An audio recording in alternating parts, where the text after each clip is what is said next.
T'écoutes Think with Farah, épisode 160, et aujourd'hui, on va voir ensemble si tu respectes tes cycles énergétiques. Et non, je parle pas du cycle menstruel, je parle pas non plus de ton cycle journalier, je parle de quelque chose de beaucoup plus deep et de beaucoup plus impactant. Je te laisse découvrir les 3 phases de ces cycles. Je te souhaite une bonne écoute. T'es entrepreneur, t'as de l'ambition, mais t'as du mal à dépasser tes peurs et tes croyances limitantes, t'es au bon endroit. T'as envie de vivre une vie d'abondance, te libérer du regard des autres, assumer ta volonté de gagner de l'argent et incarner pleinement ta puissance. Et clairement, t'en peux plus du syndrome de l'imposteur, d'un mauvais rapport à l'argent ou de la peur de l'échec. T'es prête à gérer ton business comme un vrai business et pas comme un side project. T'es prête à ce que l'argent coule à flot dans ta vie. Moi, c'est Farah de Think with Farah, mentor, formatrice business et coach holistique. Chaque lundi, j'anime le podcast Think with Farah, notre rendez-vous pour que je t'aide à révéler ton plein potentiel, pulvériser tes croyances limitantes et bâtir un business vraiment prospère. Ma spécificité, c'est mon approche holistique. Je crois profondément que ton business ne pourra pas se développer sans toi.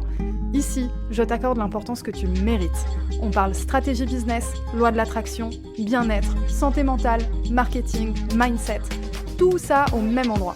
Ah, et puis si t'es neuroatypique, c'est un espace inclusif pour toi. Je suis diagnostiquée TDAH, HPI et hypersensible. Neuroatypique ou pas, si t'es un être sensible et spirituel, je te comprends et je peux t'aider comme personne. Bon, c'est une surprise pour personne. J'ai un TDAH. Si tu débarques, bonjour, enchantée. J'ai été diagnostiquée d'un TDAH à 27 ans et de 2-3 autres trucs aussi. Mais c'est pas le sujet de l'épisode.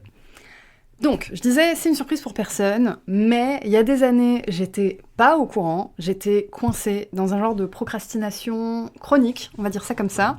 Et je savais pas comment en sortir. Du coup, comme tout le monde qui cherche une solution à un problème, qu'est-ce que j'ai fait ? J'ai ouvert Google et j'ai ouvert YouTube et je suis tombée sur plein de trucs.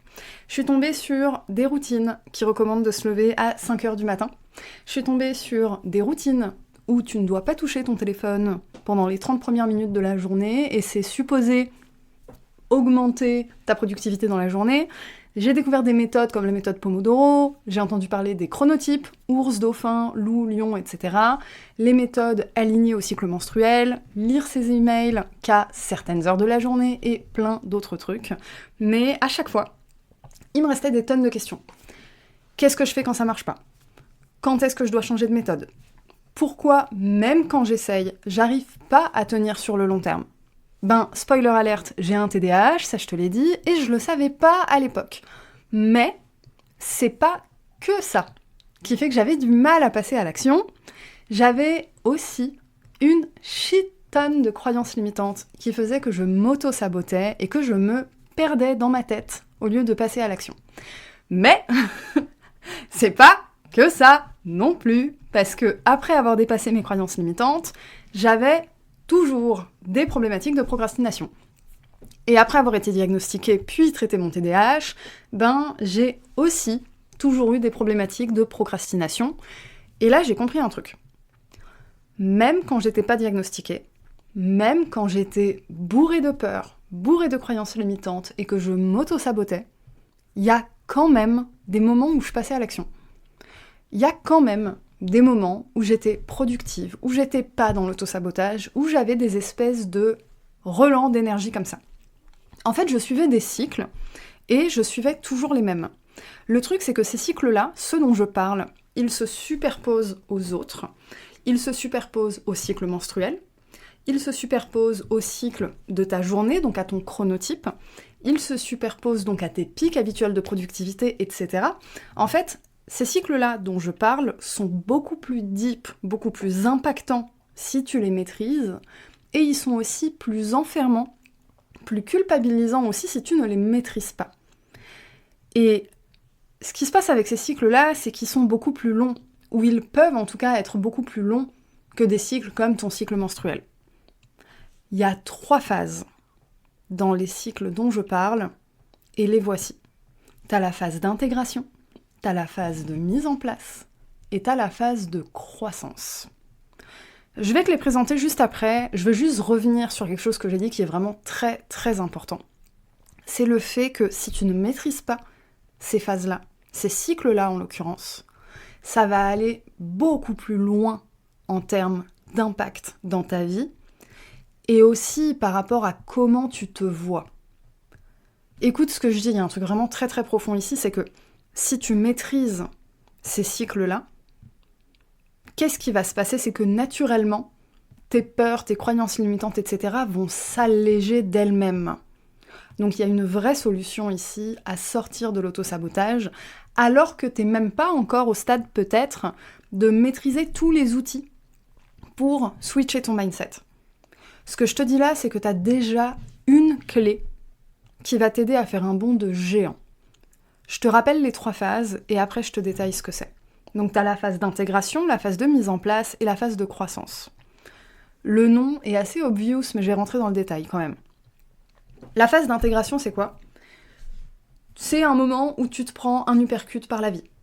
T'es en phase d'introspection, t'es en phase de réalisation profonde, t'es en période post-traumatique, peu importe. Le fait est que t'es à l'arrêt, ou du moins au ralenti et fortement au ralenti. T'as besoin de cette phase pour intégrer, littéralement phase d'intégration, t'as besoin de cette phase pour intégrer tous les enseignements que t'es censé apprendre là, ici et maintenant. Sauf que si tu résistes, ça marche pas. T'as besoin de cette phase comme notre planète a besoin des saisons. Si tu n'intègres pas ce que t'es censé intégrer là, ici, maintenant, qu'est-ce que tu fais? C'est comme si tu prenais une valise et tu continues de la remplir encore et elle est de plus en plus lourde à chaque fois que tu traverses la phase d'intégration, mais que tu ne la vis pas pleinement. Même les régions tropicales n'ont pas qu'une saison, donc c'est normal qu'il y ait des moments où tu sois au ralenti, voire à l'arrêt. C'est normal d'avoir des ralentissements, sauf que si tu ne conscientises pas ces ralentissements comme faisant partie de ta phase d'intégration, en fait tu vas te questionner sur pourquoi tu n'arrives pas à accélérer. Et là, tu vas vivre ce que moi j'ai vécu avant, c'est-à-dire pourquoi tout le monde y arrive et moi j'y arrive pas. La vérité c'est que tout le monde n'y arrive pas. En réalité, personne n'y arrive. Personne n'arrive à être dans sa phase de mise en place tout le temps. Personne n'arrive à être dans sa phase de croissance tout le temps. Le truc, c'est que tout le monde ne te partage pas les tenants et aboutissants de leur phase d'intégration. Généralement, ce qu'on fait, c'est qu'on vit notre phase d'intégration plutôt en privé. Éventuellement, on va partager une partie à notre communauté si on a cette partie de nous dans notre business, etc. Mais généralement, on attend d'avoir intégré et ensuite on vient partager ce qu'on a vécu et ce qu'on a appris. T'as pas beaucoup de monde qui partage en temps réel la phase d'intégration. Parce que la phase d'intégration, elle est pas belle, hein. La phase d'intégration, elle est pas belle à voir et elle est pas belle à vivre. C'est une phase où t'es pas toujours rationnel. C'est une phase où d'un coup tu vas prendre un chemin et puis le lendemain tu vas prendre un autre chemin et tu vas essayer plein de trucs comme ça mais tu sais pas où tu vas. Donc en fait, si tu racontes ta phase d'intégration en temps réel, les gens vont être perdus, toi aussi, ça va te rajouter une pression en plus. Donc c'est normal que tu ne vois pas la phase d'intégration chez les gens. Comme j'ai dit, certaines personnes la partagent, mais pas tout le monde, c'est pas la majorité. Or, tout le monde vit une phase d'intégration. Cette phase, elle peut durer plus ou moins longtemps, en fonction de ce qui t'a amené dans cette phase d'intégration, mais aussi et surtout en fonction de ta résistance. Si tu résistes à ta phase d'intégration, tu ne vas faire que la rallonger. Parce qu'en fait, elle va exister que tu le veuilles ou non. C'est un passage obligatoire, c'est comme l'hiver. Si t'aimes l'été, l'hiver ça te fait chier. Il fait froid, il pleut, les journées sont courtes, etc. Mais en attendant, tu peux rien faire. Si tu peux éventuellement aller à l'autre bout de la planète pour ne pas vivre l'hiver. Pour toi, ça a été bien. T'auras passé un hiver au soleil. Mais est-ce que t'auras supprimé l'hiver? Non. Et s'il y a une année où tu n'as pas la possibilité de fuir l'hiver, t'auras pas d'autre choix que de vivre l'hiver. Et c'est exactement ce qui se passe avec ta phase d'intégration quand tu l'incarnes ou quand tu l'incarnes pas. C'est normal de résister parce que la phase d'intégration, elle est inconfortable as fuck. Elle est inconfortable au possible. Donc c'est normal que tu veuilles résister. Mais à un moment, t'as pas d'autre choix que de te poser et d'accepter. Le truc le plus dur dans la phase d'intégration, c'est pas tellement l'intégration en elle-même, parce que j'ai envie de dire, ça se fait à un niveau tellement profond de ton subconscient. Trust the process. C'est vraiment un truc comme ça. Faut trust the process, tu vois. Mais le vrai challenge, c'est accepter. Accepter de ne pas savoir. Accepter d'avoir des difficultés là où peut-être avant t'en avais pas. Accepter de te rendre compte que t'as peut-être fait des choix qui finalement te plaisent pas, que t'as fait des erreurs que t'aurais pu éviter, etc. C'est vraiment le travail d'acceptation qui est le plus difficile, et aussi donc le travail de pardon. La phase d'intégration, c'est une phase de pardon, soit pour toi, soit pour le monde extérieur, soit pour des personnes en particulier, mais c'est accepter ce que tu es en train de vivre, accepter ce que tu as vécu, pardonner, te pardonner, lâcher prise. Ça, c'est la phase d'intégration. Et seulement quand tu arrives à faire ça, là, tu intègres les enseignements que tu es censé recevoir, que tu es censé canaliser, et là, tu pourras en faire quelque chose. Le truc, c'est que les fameux enseignements, généralement, tu les réalises qu'à la fin de la phase d'intégration. C'est pour ça que je dis que c'est un vrai trust the process. T'as besoin de faire confiance et de t'abandonner, entre guillemets, à cette phase d'intégration si tu veux pouvoir en sortir la tête haute et rentrer dans ta phase de mise en place. La phase de mise en place, c'est là où you gotta do the work. T'as fait toute l'intégration, toute la réflexion, l'introspection, t'as déconstruit tout ce que t'avais à déconstruire, t'as repensé ta stratégie, t'as fait plein de trucs. Maintenant, you gotta do the work. Tu passes à l'action et tu donnes vie à tout ce que t'as vu dans ta phase d'intégration, mais que tu n'avais pas la force de mettre en place. Si t'as vécu pleinement ta phase d'intégration, là tu deviens une petite machine de guerre. Sinon, tu risques d'avoir des remontées violentes de peur, de croyances limitantes, de méga auto-sabotage qui vont renforcer ta culpabilité et ta honte de ne pas réussir à passer à l'action. Pourquoi ? Parce que même si t'es dans le déni et que tu ne respectes pas correctement ta phase d'intégration, à un moment, il y a une partie de toi qui va te pousser vers la phase de mise en place pour une raison simple, c'est que, en l'occurrence, t'es entrepreneur, si tu travailles pas, tu fais pas d'argent. Donc à un moment, tu vas regarder tes factures, tu vas regarder tes responsabilités, tu vas regarder la fin de ton chômage, tu vas regarder les offres d'emploi alimentaires qui te font pas du tout vibrer. Tu vas te mettre la pression, en fait. Donc tu vas te forcer à rentrer dans cette phase de mise en place, alors que t'es pas prêt ou t'es pas prête. Et comme tu as repoussé la phase d'intégration, tu l'as pas faite correctement, donc cette phase de mise en place, elle ressemble à n'importe quoi. Elle ressemble à du stress, à de l'anxiété, à de la culpabilité, à de la honte, à une baisse d'estime de soi, à une baisse de confiance en soi. Et là, c'est le cercle vicieux. Si t'as tout ça, qu'est-ce que t'as en plus ? T'as encore plus peur de l'échec. T'as encore plus une mauvaise relation à l'argent. T'as encore plus un syndrome de l'imposteur. La phase de mise en place, c'est le moment où tu arrêtes la masturbation intellectuelle et où tu passes à l'action. Sauf que, et ça, on le croirait pas comme ça, mais c'est une forme d'auto-sabotage. Tu peux avoir l'impression d'incarner pleinement ta phase d'intégration, de récupérer de la clarté, de récupérer ta vision, de recommencer à être capable de penser à des stratégies, de retrouver petit à petit l'énergie, etc. Ça, c'est les signes que tu es sur la fin de ta phase d'intégration. Mais à un moment, va falloir shifter à la phase de mise en place. Et si tu ne shiftes pas, à quoi ça ressemble ? Ça ressemble à de la masturbation intellectuelle. Tu vas refaire tes stratégies, repenser tes process, repenser ton business, recommencer à zéro, lancer des nouvelles offres, lancer un nouveau compte Instagram. Bref, t'as compris la chanson. Ça, c'est un signe que t'es en résistance et que tu rentres pas dans ta phase de mise en place. Je l'ai dit, la phase de mise en place, c'est là où you gotta do the work. Donc c'est là où en fait t'arrêtes de réfléchir, tu mets ton cerveau sur off et tu te connectes à ta racine, ton chakra racine, tu t'ancres l'énergie tellurique, ok, la matière, tu passes à l'action. C'est ça la phase de mise en place. Et ensuite, là, t'as la phase de croissance. There you go, baby. T'es en train de récolter les fruits de ton travail, mais seulement si t'as réussi les 2 étapes d'avant. Réussi dans le sens vécu pleinement. Pas réussi dans le sens tu vas avoir 10 sur 10. C'est juste si tu les as vécus pleinement.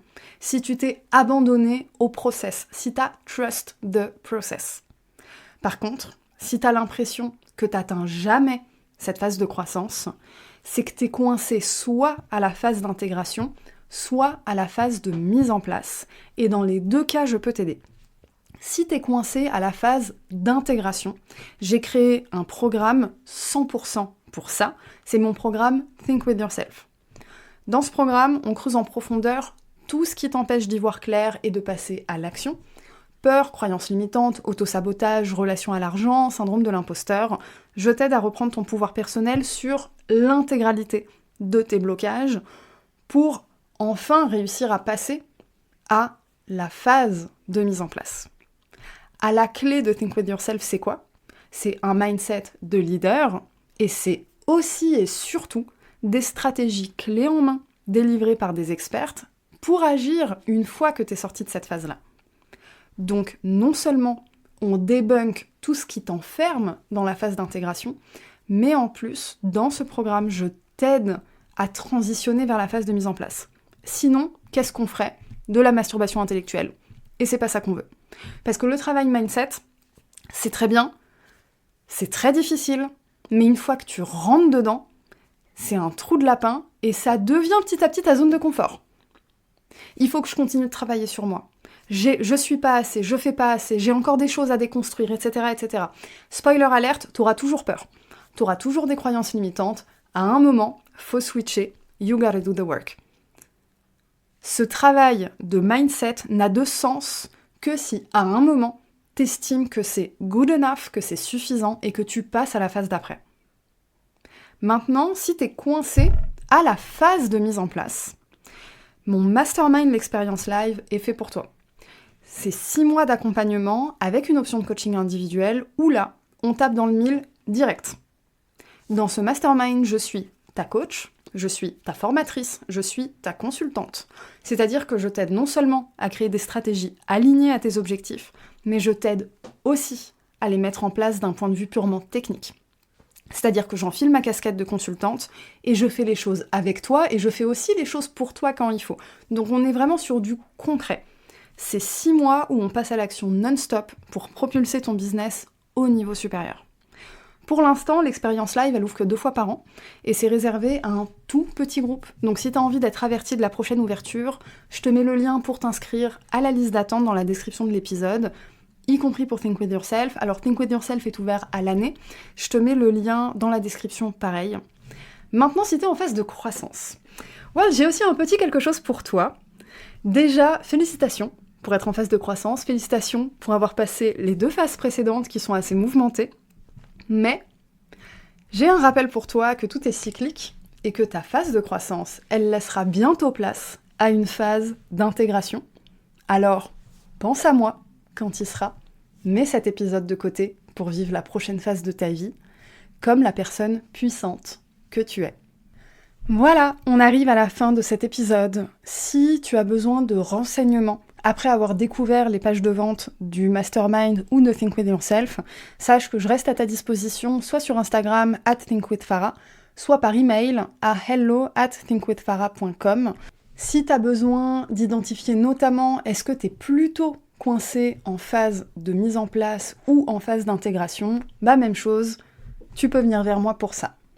Si cet épisode t'a fait ressentir quelque chose de fort, t'a fait envisager la suite de ton business, de ta vie un peu différemment, je t'invite à le partager à un entrepreneur proche de toi, quelqu'un qui a besoin d'entendre ça, et à le partager aussi à ta communauté. Parce qu'il y a des gens dont tu connais pas la vie, mais qui sont peut-être en train de traverser des choses particulières et qui ont besoin d'entendre ça. Et au passage, si tu as envie de soutenir mon podcast de manière gratuite, si tu as un iPhone, je t'invite à ouvrir l'application Apple Podcast et mettre un commentaire. Et sinon, mettre 5 étoiles sur ton application préférée. La semaine prochaine, on va aborder quelques croyances qui t'empêchent de passer au niveau supérieur. On va les débunker ensemble et je vais te passer quelques petits plans d'action pour travailler dessus. Sur ce, je te souhaite une très bonne semaine et je te dis à la semaine prochaine.